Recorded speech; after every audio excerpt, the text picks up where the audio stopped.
పరిస్థితులు దేవుడు ద్వారం తెరుస్తున్నందుకు, ప్రాముఖ్యంగా మీరు ప్రార్థన చేస్తున్నందుకు, దూరమున్నా దగ్గరున్నా ప్రార్థన చేస్తున్నందుకు మీకు సంఘంగా రుణస్థలం. ఎందుకంటే ఇలాంటి దినాల్లో దేవుని వాక్యం తక్కువ, అందించలేని రోజులు. దేవుడు కృప చూపే పరిస్థితులు మనకు అనుగ్రహిస్తున్నందుకు వందనాలు. కానీ ఈ దినాల్లో ఒక వ్యక్తి రక్షణ మారం పొందిన తర్వాత ఆయన వల్లే 1 యోహాను 3:2 ప్రకారం ఆయన పోలి, ఆయన వలె 4:17 ప్రకారం ఆయనతో ఉండాలని, యోహాను 14 మొదటి 3 ప్రకారం ఆయనతో కూర్చుండబెట్టాలని ఆయన ఆశ, ఆయన విధానం. దాని కొరకే యెషయా 6:8 ప్రకారం ఆయన ఈ లోకానికి వచ్చాడు. నేనున్నాను అని ఆయన తను తాను ప్రభువైన యేసు వారు శరీరం దాల్చి 1 తిమోతి 3:16 నుంచి మానవ శరీరం దాల్చి ఆయన మన కొరకు వచ్చాడు. ఇదెంతో గొప్పది. అందుకే పేతురు అంటాడు, మీరు తెలియక అవిశ్వాసం వల్ల ప్రభుని సెలివేసితిరి. ఒకవేళ తెలిసినట్లు మీరు ఆయన్ని సెలివేకి ఉందరన్నాడు. అంటే వారి కనులకు ఎప్పుడైతే మరుగు చేయబడిందో ప్రభుని సెలివేశారు. లూకా 23:23లో వారికి ఏకలు గెలిషన్ రాయబడింది.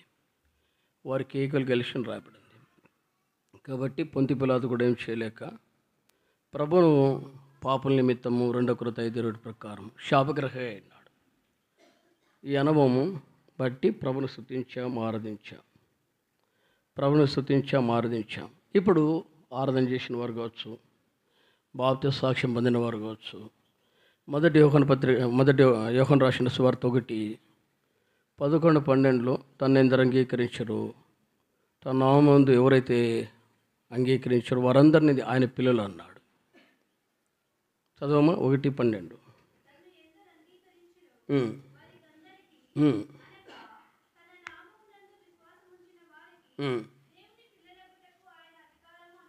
ఇది చాలా, తను అంగీకరించిన వారికి, తన నామం విశ్వాసం ఉంచే వారికి దేవుని పిల్లలు. అందుకే రోమా 10:9-10 అంటాడు, యేసు ప్రభువు అని నీ నోటితో ఒప్పుకొని ఆయన దేవుడు ఆయన మృతుల్లో లేపి ఉన్నాడు నమ్మితే చాలు. ఇది రక్షణ. దాన్ని బట్టే వారి జీవితాల్లో బాప్తిసము అపోస్తలుడైన పౌలు రోమీయులకు రాసిన 6:8-11 రాయబడిన ప్రకారం బాప్తిస్మ సాక్ష్యానికి వారు సిద్ధపడుతూ వస్తారు. బాప్తిస్మ కూడా పొందుతారు. అంటే మొదటిది యోహాను సువార్త 1:12 ప్రకారం విశ్వాసం. రెండవది రోమా 10:9-10 ప్రకారం దేవుడు పాప నిమిత్తం ఆయన మృతుల నుండి లేపినాడని నమ్మితే మనకు రక్షణ మారుమనసు పొందిన అనుభవ జీవితాల్లో అపోస్తలుడైన పౌలు రోమా 6:8-11 రాయబడిన ప్రకారం బాప్తిస్మ అనుభవం. ఈ రెండు, మొదటిది విశ్వాసం వస్తాయి, రెండోది బాప్తిస్మ అనుభవం కూడా వస్తాయి. ఒకవేళ బాప్తిస్మ అనుభవం లేని వారు కూడా ఇక్కడ ఉన్నారు కాబట్టి యోహాను 1:12 ప్రకారం విశ్వాసం. మనం దేవుని పిల్లలము. అందుని బట్టే అపోస్తలుడైన యోహాను అంటాడు మొదటి పత్రిక 3:3 లోకం మనల్ని ఎరగదు అన్నాడు. అంటే అలాంటి వారిగా ఉండడానికి దేవుడు ఇష్టపడతాడు. ఇది మొదటి జీవితం. ఇప్పుడు ఆయన పోలి నడచాలి. ఈ లోకంలో ఇది చాలా ప్రాముఖ్యమైనది. ఎందుకంటే రండి 1 కొరింథీ 11:1 మ్యాక్సిమం ఇప్పుడే 1 గంట అవుతుంది. పౌలు ఈ మాట అంటూ తర్వాత ఫిలిప్పీయులకు రాసిన పత్రిక 3:17 అపోస్తలుడైన పౌలు ఫిలిప్పీయులకు రాసిన పత్రిక 3:17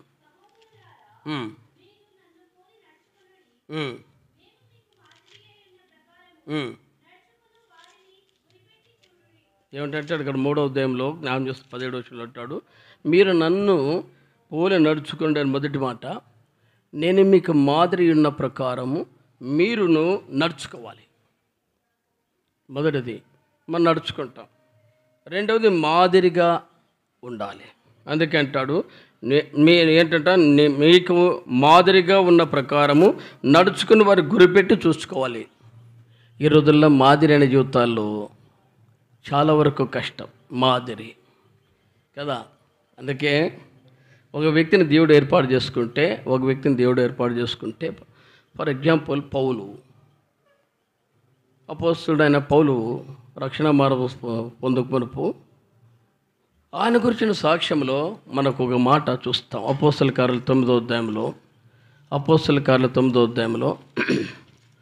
ఎక్కువగా మన సమయం లేటుగా ఎక్కువ చేయలేము కాబట్టి ఇక్కడ అంటాడు 9:13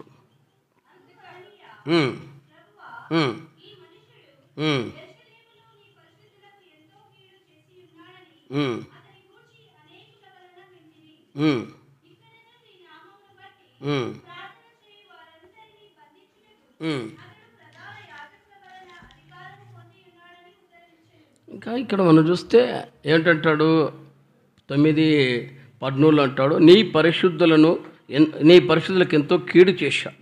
రెండో మాట, నీ నామను బట్టి ప్రార్థించేవారిని బంధించాడు. ఇక్కడ అపోస్తలు 9వ అధ్యాయం మొదటి 3 విషయాలు చూస్తే అదే వాళ్ళకి ప్రాణాధారంగా ఇచ్చాడు. అలాంటి వ్యక్తిని బట్టి రక్షణ మార్గం పొందుకొని పౌలుని బట్టి సాక్ష్యం చెప్పాడు. లోకంలో ఇతను నాకు ఎట్లా ఉంటాడంటే, అందుకంటాడు 9వ అధ్యాయంలో జ్ఞాపం చేస్తూ మరి 16 నుంచి 16 ఉంటాడు, ఈ నా నామం కొరకు ఇతడు ఎన్ని శ్రమలు అనిపిస్తూ నేను ఇతడు చూపుతా అన్నాడు. నేను ఏర్పరచుకున్న 15 అంటే నేను ఏర్పరచుకున్న సాధనం అంటే పాత్ర. ఇది రక్షణ మార్గం పొందిన వారి యొక్క విశ్వాస జీవితాల్లో పరిమితం అంటే నేను దీనికి ఉన్నాను అని. ఇది పౌలు అది ఉన్నాడు కాబట్టి అందుకంటాడు గలతీ 2:20లో, ఇక జీవించు జీవితం నాది కాదు, నన్ను ప్రేమించి నా కొరకు తను అప్పజెప్పుకుని క్రీస్తు యేసు నందలి విశ్వాసంతో జీవించానంటాడు. అంటే ఆ జీవితం అంతా ఇంకా ఆయనది కాదు అనేది గురిపెట్టాడు. ఇది మొదటిది ఆయన జీవించాడు కాబట్టి ఆ వాక్యాన్ని సూటబుల్ అయింది, అంటే అక్షరాలు అది కరెక్ట్ అని అనుకుందాం. అందుకే ఆయన జ్ఞానం చేసినప్పుడు 2 తిమోతి 4వ అధ్యాయం 6-8లో ఆయన జ్ఞానం చేస్తూ, అయ్యా నేను ఎట్టి అనుభవ జీవితంలో ఉన్నానన్నప్పుడు ఆయన అంటాడు, నేను ప్రభు కొరకు పానార్పణకు పోయబడ్డాను, ప్రభు కొరకు నన్ను నేను అప్పజెప్పుకున్నానంటూ నాకు ఒక జీవ కిరీటము నీతి కిరీటం ఉందన్నాడు. అంటే ఆయన చనిపోకముందే సాక్ష్యం చెప్పాడు. నీతి గల దేవుడు తను ప్రత్యక్షను ఆపేక్షించి వారందరికీ అలాగే ఇస్తాడన్నాడు. అంటే అది ఆయన ఇచ్చే బహుమతిలో నీకుంటుందన్నాడు. అంటే ఎంత విశ్వాసంలో ఆయన జీవించాడో ఇది మాదిరి.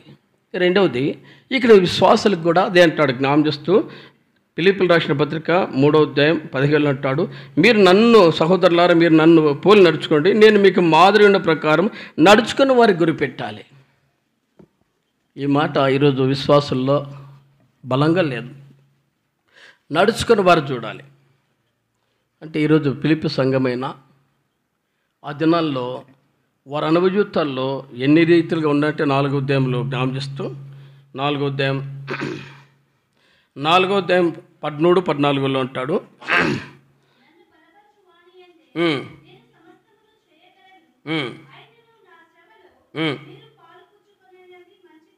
అంటే ఏంటంటే శ్రమలలో ప్రభును పోలాలి. ఈరోజు శ్రమ వచ్చినా, దుఃఖం వచ్చినా, బాధ వచ్చినా ప్రభు వైపు చూడం. అంటే ఈరోజు పిలుపు సంఘానికి హెచ్చరిక చేస్తూ విశ్వాసులకు మాదిరిగా ఉండాలి. ఒక విశ్వాసి లోకములో అందుకే అంటాడు, జ్యోతులుగా నేను మిమ్మల్ని పెట్టాను అంటాడు. కొలొస్సీయులకు రాసిన ఫిలిప్పీయులకు రాసిన పత్రికలోనే జ్ఞాపం చేసినప్పుడు 16 అట్టి జనం మధ్య మీరు జీవవాక్యం చేతబట్టుకొని లోకమందు జ్యోతుల వల్లే కనబడుచున్నారు.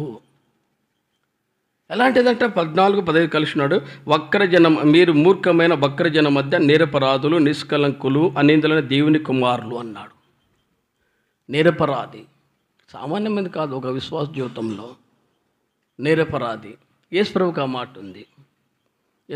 మాట ఉంది. పొంతి పిలాతు విషయంలో ఆయన సాక్ష్యం ఇచ్చాడు, ఈ నీతిమంతుడు, ఈ నిరపరాధి అని. పొంతి పిలాతు భార్య కూడా ఆ నీతిమంతుడిని సాక్ష్యం. పేతురు కూడా చెప్పాడు, మీరు నీతిమంతుని చంపితిరి అన్నాడు. అంటే నీతిమంతులుగా ఆయన అంగీకరించి ఆయన సాక్ష్యం ఉంది. కానీ ఇక్కడ జ్ఞాపం చేసినప్పుడు మనములో కూడా ఎలా ఉంటా అంటే ఇక్కడ జ్ఞాపం చేసినప్పుడు మీరు వక్రజనం మధ్య నిరపరాధులు నిష్కలంకులు అన్నాడు. అనిందులని దేవుని పిల్లలు నిరపరాధులు అంటే ఏమన్నా అనుభవ జీవితంలో వచ్చినా ప్రభుకు అప్పచెప్పే వ్యక్తి కావాలి. ప్రభుకు అప్పచెప్పే వ్యక్తి కావాలి. ఆయనకి ఏమైనా చేయని. అందుకే యోబు కూడా అంటాడు, ఆయన నన్ను చంపినా సరే.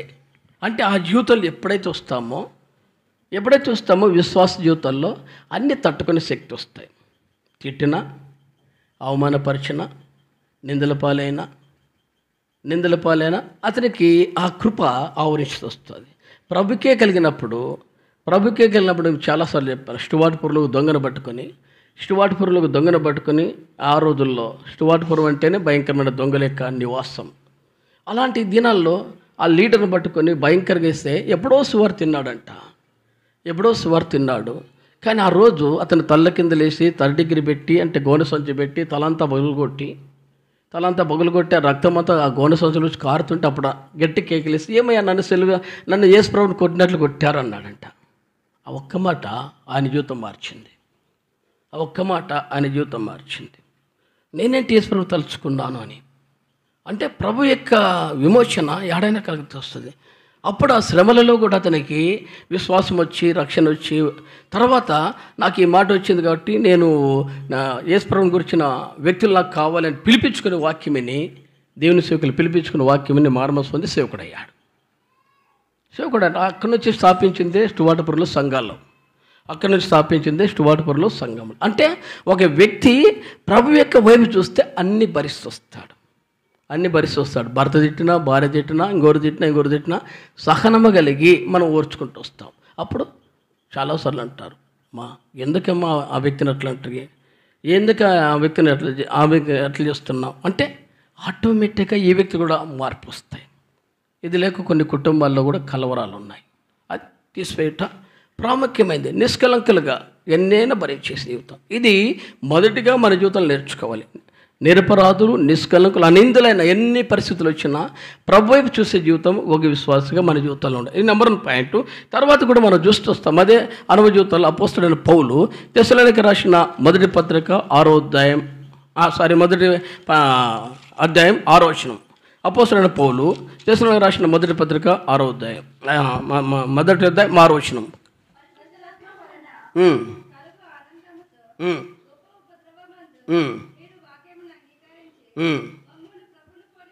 ఎట్లా అంట? పరిశుద్ధాత్మలు కలుగు ఆనందంతో గొప్ప ఉపద్రవమందు. సంఘంలో ఈ రోజుల్లో ఆ బలము అందుకే అంటాడు లూకా 22:31-32లో నేను మిమ్మల్ని జల్లిస్తానన్నాడు. లూకా 22:30-32 అంటాడు సాతాను చేతి మిమ్మల్ని పట్టిస్తానంటాడు. అంత చదవండి 30-32.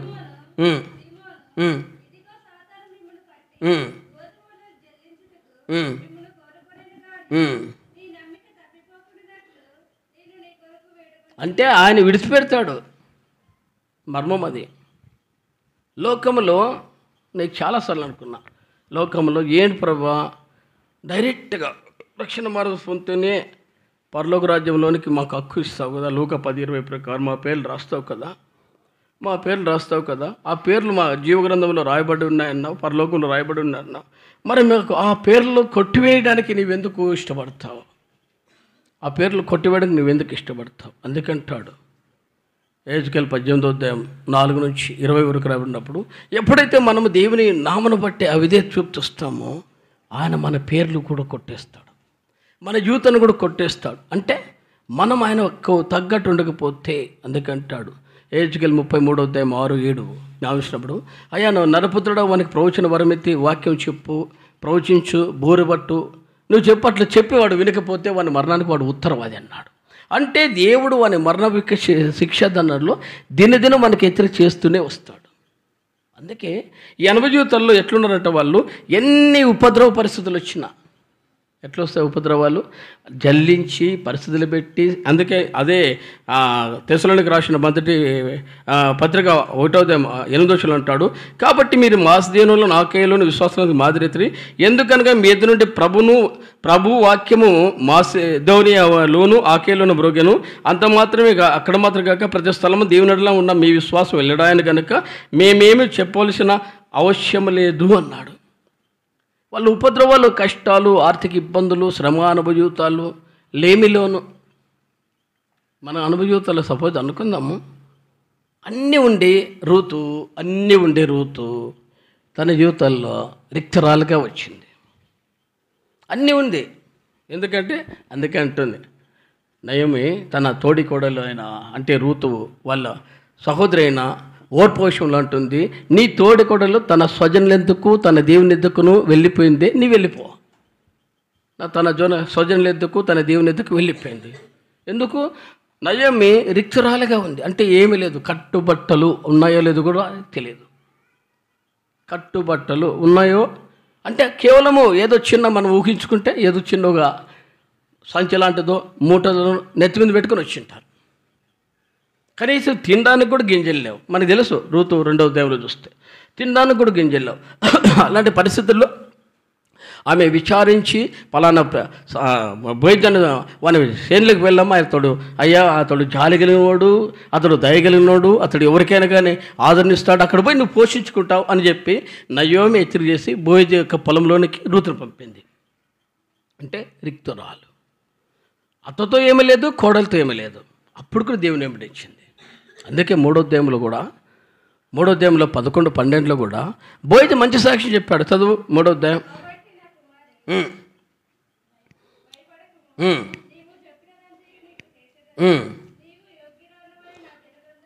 నీవు యోగ్యురాలని నా జనులు ఎరుగుతారు. అంటే ఎంత సాక్ష్యము అంటే కష్టాలు, శ్రమాను జీవితాల్లో, ఈరోజు మాదిరిగా ఉండే జీవితాల్లో అందుకే కొన్ని కుటుంబాలు చూస్తే అన్నీ ఉంటే ఇంట్లో ఉంటాం, అన్నీ లేకపోతే ఇంకెట్లుంటుందో తెలుసా వాని కుటుంబాల్లో అనుకోకూడదు. ఎట్లా అంటే అందుకే యాక్చువల్గా సంసార జీవితాల్లో కొన్ని అవతకులు జరగడానికి కూడా మూల కారణం.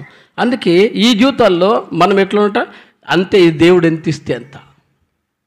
ఈరోజు ఇది మనకు విశ్వాసాలుగా రావాలి. అందుకే 2వ అధ్యాయంలో రూతు 2వ అధ్యాయంలో జ్ఞానం చేస్తూ మరి అంటాడు 11లో అంటున్నాడు బోయజు, నీవు నీ తల్లి దండ్రులను జన్మభూమిని విడిచి ఇంతకుముందు నీవు ఎరగని జనమునొద్దకు వచ్చితివి అని రాయబడింది.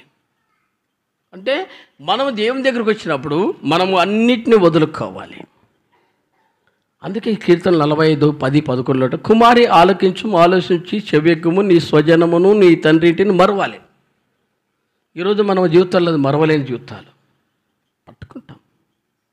పట్టుకుంటాం అంటే ఏది అలాగే మనకు తెలుసు. నేను సండే స్కూల్లో ఒక పాట విన్నా, కోతి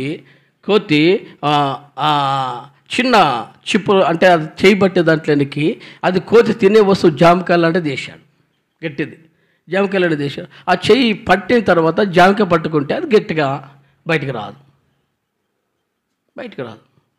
దాన్ని తప్పే అది ఆ వల వేసిన వాడు అంటే దాన్ని యొక్క ఎర్రవేసిన వాడు నిదానంగా వస్తున్నాడు. ఇంకా కోతి నా దగ్గర ఉంటుంది. కారణం తెలుసా? అరే పారిపోతుంది ఏమంటే అది ఏడపోతుంది స్వామి, ఇడిచిపెట్టుదు అన్నాడు. దగ్గరికి వచ్చి పట్టుకొని అంటే అందుకే కొన్ని వల వేసేటప్పుడు కూడా గింజలు ఇస్తారు. గింజలు వేసినప్పుడు ఆ వేటగాడు కేవలం సాపీకి వస్తాడు. కారణము ఆ గింజల్లో తినుకుంటుంటుంది, వలలో పడినా కూడా దానికి ఎగిరిపోయే సమయం ఉండి కూడా ఎగరదు అని.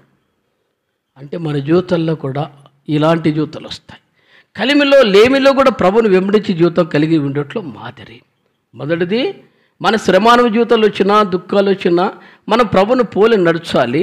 రెండవది విశ్వాసులు మాదిరిగా ఉండే జీవితాల్లో కష్టాల్లో కూడా ప్రభును అంటే విశ్వాసులు మాదిరిగా ఉండాలి. ఇది రూతు తన జీవితాల్లో నయోమి ద్వారా నేర్చుకుని బోయస్ వారికి మాదిరిగా కనుగొన్నప్పుడు నీవు యోగ్యురాలు అని నా జనులందరూ తెలుసుకున్నారనేది. ఎవరు చెప్తారు? సంఘం చెప్పాలి ఆ మాట, యోగ్యురాలు. ఈ మాట చాలా లోతైంది. పరిచారకుల అనుభవ జీవితాల్లో కూడా ఇది ప్రాముఖ్యం. అంటే ఎలాంటిది? ఎవరికి? పరిచయ విధానంలో కూడా ఆ యోగ్యత ఉంటేనే వాడు పరిచయం చేస్తాడు. లేకపోతే ఎట్లా కనబడుతుందో అల్లరి, ప్రతి నీచమైన కార్యాలు, వైభవం లేని జీవితాలు కనబడుకుంటూ వస్తాయి. అంటే ఏంటి? సాఫీగా ఉండదు, అన్నీ వచ్చేస్తాయి. మాలిన్యం అంటుకుంటుంది. లోక మాలిన్యం యాకోబు 1:27 ప్రకారం. అంటే లోక మాలిన్యం అనేది ఆటోమేటిక్గా అంటుకుంటూ వస్తాయి కాబట్టి భయం అనేది వెళ్ళిపోతాయి. అందుకే ఈ జీవితాల్లో మన జీవితాల్లో ఎట్లుండాలంటే పరిచారులు కావచ్చు, అనుభవ జీవితాల్లో ప్రభుకు మాదిరిగా ఉండాలంటే శ్రమ కష్టాలు విశ్వాసులకు మాదిరిగా మనం ఉండాలి. ఒక పక్క నయోమి తన కోడల విషయంలో ఓర్పు విషయంలో చెప్పినా కూడా ఏంటంటుంది 1:15-16 నీవు నివసించే చోట నీవు నివసించే చోట నేను నివసిస్తా, నీ జనమే నా జనము, నీ దేవుడే నా దేవుడు, నిన్ను నన్ను మరణం తప్ప ఏది ఎడబాటదు. ఈ గట్టి తీర్మానం కలిగి ఉంది కాబట్టి నయోమి తనతో పాటు మరి ఆ రూతును తీసుకొచ్చింది, యోగ్యురాలు. అంటే మన జీవితంలో ఎన్ని పరిస్థితులు వచ్చినా ప్రభువును వదులుకోకూడదు, కుటుంబాన్ని వదులుకోకూడదు. కలవరాలు అంటే ఆచారసమైన భక్తి ఎప్పుడైతే వస్తుందో ఇవన్నీ టఫ్ వచ్చేస్తాయి, అనుభవ జీవితాల్లో వెళ్ళిపోతూ వస్తాయి. కాబట్టి ఇది మన జీవితంలో నేర్చుకోవాలి. ఇంకొక మాట కూడా చూస్తాం మనము ముగించుకున్నప్పు చూడండి. అదే మరి 2 తెస్సలోనికీయులకు రాసిన పత్రిక 3వ అధ్యాయం 8వ వచనం.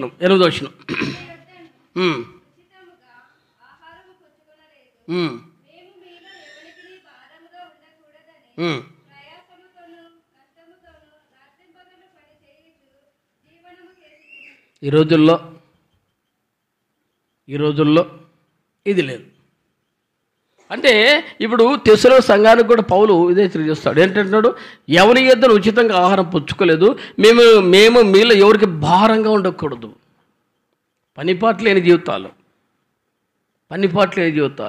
ఖాళీగా ఉండే జీవితాలు యాక్చువల్గా అది మంచిది కాదు, దైహిక విధానంలో అది సూటబుల్ కాదు. అందుకే పౌలు అంటాడు, మేము మీలో ఎవరికి భారంగా ఉండకూడదని ప్రయాసంతో కష్టంతో రాత్రింబలు పని చేశాం. అంటే అతడు తన జీవితాల్లో తెస్సలోనిక మరి అపోస్తలుల 18వ అధ్యాయంలో కూడా తన కష్టాలు పడుతూనే వచ్చాడు, డేరాలు కొట్టాడు. మన జీవితాల్లో కూడా ఖాళీగా ఉండకూడదు, పని చేయవారిగా ఉండాలి. ప్రభువు అంటే సేవకులు సేవ చేయాలి, తర్వాత పరిచారకులు పరిచయం చేస్తూ దేవుని సేవ చేస్తూ తర్వాత పని చేస్తూ రావాలి. ఈ అనుభవ జీవితాల్లో మనం ఎప్పుడైతే ఉంటొస్తామో మాదిరి. అందుకే రూతు కూడా ఊరికే ఖాళీ కూర్చోలే. ఇప్పుడు ఎట్లా వస్తుంది? అంటే ఈరోజు పని పాటలేని కుటుంబాలు, ఎందుకంటే దేవుడి వాక్యము హెచ్చరిక చేస్తూ వచ్చాడు. ఎట్లా వచ్చిందంటే సంపాదిస్తాడు, ఆ అనుభవ జీవితాల్లో కష్టమే ఉంటుంది కానీ నేనున్నాను, నా హెల్పింగ్ కూడా కావాలి అనే జీవితాలకు వస్తే కుటుంబాలు కూడా ఫలభరితంగా వస్తాయి. తర్వాత వారి జీవితాలు కూడా లేమి అనేది కనబడుకుంటూ వస్తాయి. కాబట్టి మన జీవితాల్లో కూడా పౌలు కష్టపడ్డాడు. దైవజనుడు ఫిలిప్పు అంటే ఆయన కూడా తన బట్టలు తాను వెతుక్కునేవాడు. తన జీవితాల్లో అంటే శక్తి ఉన్నంత వరకు పనిచేసే దేవుని సేవ చేసిన సేవకులైనా కూడా చేశారు. అంటే ప్రభు పనిలో పాలిభగస్తులైనా ఏదో పని అనేది మన జీవితాల్లో ఉండాలి. ఇలాంటి జీవితాలు మనం కలిగి ఉంటే ప్రభువునకు మాదిరిగా, విశ్వాసాలకు మాదిరిగా, సంఘానికి మాదిరిగా ఉంటొస్తాం. ఇంకొక మాట కూడా చూస్తే రండి, ఒక మాట చూస్తాం. అపోస్తలుడైన పౌలు మొదటిది పేతురు రాసిన పత్రిక 4వ అధ్యాయం. అపోస్తలుడైన పౌలు మొదటి పేతురు రాసిన పత్రిక 4వ అధ్యాయం 16వ వచనం.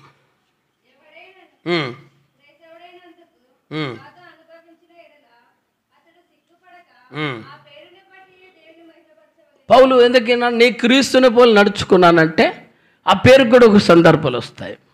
ఈ రోజుల్లో ఆ అనుభవ జీవితాలు చాలా కష్టంగా ఉన్నాయి. రాబో దినాలు మనం అనుకున్నంత కావు అనిపిస్తుంది. చాలా సందర్భాల్లో కూర్చొని మాట్లాడుతున్నప్పుడు కూడా ఎందుకు ఇప్పుడున్న అనుభవ జీవితాల్లో మేము చూడకూడదు కదా, రాకూడదు కదా, మా ప్రార్థనలు ఏమైనాయి, మా పరిచర్య ఏమైంది, మా విశ్వాసం ఏమైంది, మా ఉపవాసాలు ఏమైనాయి, మా ప్రార్థనలు ఏమైనాయి అనుకుంటా చాలాసార్లు.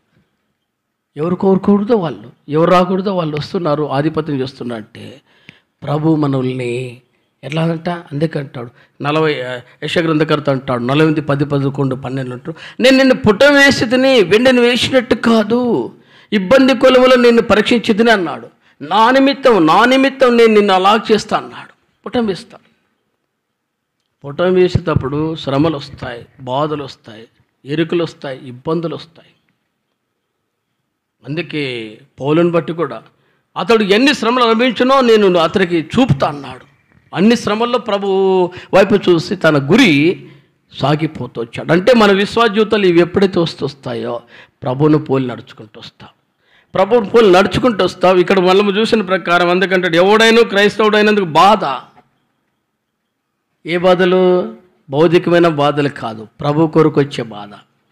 ప్రభు కొరకు వచ్చే బాధ, ప్రభు నిమిత్తం కూడా అనుకుంటే పౌలు కూడా ఏంటి, ఇప్పుడు పేతురు కూడా అనుకోవచ్చు, అపోస్తలుడైన పేతురు కూడా అనుకోవచ్చు. మత్తయి సువార్త 16వ అధ్యాయం 14, 18, 19 వరకు రాబడిన ప్రకారం ఈ బండ మీద నా సంఘం కడతానన్నాడు 16, 18లో. మరి జ్ఞానం చేస్తూ పాతాళలోకం దాన్ని నిలవనేరవన్నాడు. అలాంటి అధికారం నాకు ఇచ్చి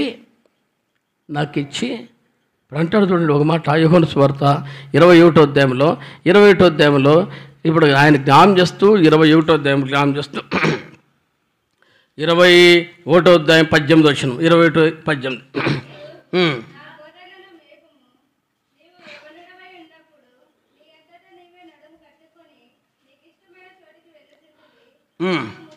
నీవు ముసలివాడినప్పుడు నీ చేతులు నువ్వు చాచెదవు, నీకు ఇష్టం కాని చోటుకి నిన్ను మోసుకొని పోతాడు. అంటే ప్రభులో పేతురు ఆ పరిస్థితి ఒకరోజు వచ్చింది. అతనికి భయంకర శిక్షాదండన పెట్టారు. ఏంటి, కటిక చీకటి లాంటి బిలాములోనికి అతని తీర్పప్పజెప్పి ఇక్కడ నీ ఉండు అన్నారు. కొన్ని సంవత్సరాలు అతని జీవితంలో అక్కడ శిరసాల్లో ఉండడం బట్టి 2 కళ్ళు పనికి రాకుండా పోయాయి. 2 కళ్ళు, అప్పటికే అతడు వృద్ధుడు, కళ్ళు కనపడిన వయసు, తర్వాత బలము లేని వయసు. ఆ స్థితిలో కూడా ప్రభును వెంబడించాడు. అందుకే 19లో అంటాడు, అతడు ఎట్టి మరణం వల్ల దేవుని మహిమపరచునో దాన్ని సూచించి అన్నాడు. ప్రభువును ఒక విశ్వాసిగా ప్రభువును అప్పుడు ఆయన తన జీవితంలో ఆ అనుభవంలోకి వచ్చినప్పుడు ఇప్పుడు ఆయన అంటాడు ఎన్నైనా రాని. కాబట్టి వారు కట్టారు. అందుకంటాడు మత్తయి 16, 18, 19లో ఈ బండ మీద నా సంఘం కట్టుదనంటే కట్టారు. వారు చేస్తే అన్నీ వచ్చేసాయి. వాళ్ళు అందుకంటాడు అపోస్తలుల కార్యాలు 5వ అధ్యాయం 11, 14 జ్ఞానం చేసినప్పుడు అంటాడు వారు వెళుతుంటే స్వస్థత వచ్చింది, వారి వస్త్రాలు ముడితే స్వస్థత వచ్చింది. అపోస్తలుల కార్యాలు 19వ అధ్యాయం 11, 12లో అంటాడు వారి నీడ తాగితే స్వస్థత వచ్చింది. సామాన్యమైన కాదు ఒక విశ్వాసులో. అంటే వారి వస్త్రములో స్వస్థత ఉంది, వారి నీడలో స్వస్థత ఉంది, వారి మాటలో స్వస్థత ఉంది, వారి వాక్యములో బలం ఉంది. అంటే ప్రభువుకు మాదిరే. అంటే ఈ జీవితాలు ఎప్పుడైతే మనం వస్తాయో ప్రభు వైపు చూస్తూ వస్తాం. విశ్వాసిగా మన జీవితాలు ఎట్టి ఆయన రక్షణ మరమసి ఇచ్చిన తర్వాత నేను కాను గలతీ 2:20 ప్రకారం ముగిస్తున్నా. నేను కాను నెంబర్ 1 పాయింట్. నాకు ఇక జీవించే జీవితం నాది కాదు అనేది మనకు గుర్తుపెట్టుకోవాలి. ఎప్పుడైతే నేను కాను అనుకుంటావో ఇవన్నీ వస్తాయి. ఎప్పుడైతే ఆమె తన జీవితంలో రూతు ఇక నా ప్రాణము నాది కాదు, నీవు సచ్చే చోటు, నీవు బ్రతికే చోటు ఎక్కడో అక్కడే నేను ఉంటానే, 1వ అధ్యాయం 16 ప్రకారం నీవు మృతుదందు చోట, నీవు చనిపో చోట నేను చనిపోతా అని తీర్మానం కలిగితే ఆ అనుభవం కలిగింది. కాబట్టి రూతు నయోమినత్తుకొని జీవించింది. ఎన్ని పరిస్థితులు వచ్చినా ఇరుకులో ఇబ్బందులో ఆమె తన జీవితాన్ని మార్చుకోలేదు. కాబట్టి కష్టాల్లో ఆమె సాక్ష్యం కాపాడుకుంది. కాబట్టి 2వ అధ్యాయం 11, 12లో నీవు నీ స్వజనమును నీ తండ్రింటిని నీ దేవుని మరిచి విడిచిపెట్టి వచ్చావు. 3వ అధ్యాయం 11, 12లో కూడా అంటాడు నీవు యోగ్యురాలివని నా జనులందరూ సాక్ష్యం. కాబట్టి మనము సంఘం సాక్ష్యాలు, కుటుంబ సాక్ష్యాలు ఎప్పుడైతే కలిగి ఉంటొస్తాయో ప్రభువులో వీరు ఉన్నారని చెప్పాలి. ఇది 2వ మాట. 3వది కూడా పని చేయవారిగా ఉండాలి, ఖాళీగా ఉండకూడదు. పని చేయవారిగా పౌలు లాంటి మహాభక్తులు వారు పనిచేసి ప్రభులో వారు నిలకడగా ఉన్నారు. దైవజనులు ఎంతోమంది ఉన్నారు. మనం కూడా ఖాళీగా ఉండకూడదు, ప్రభుని అడగాలి.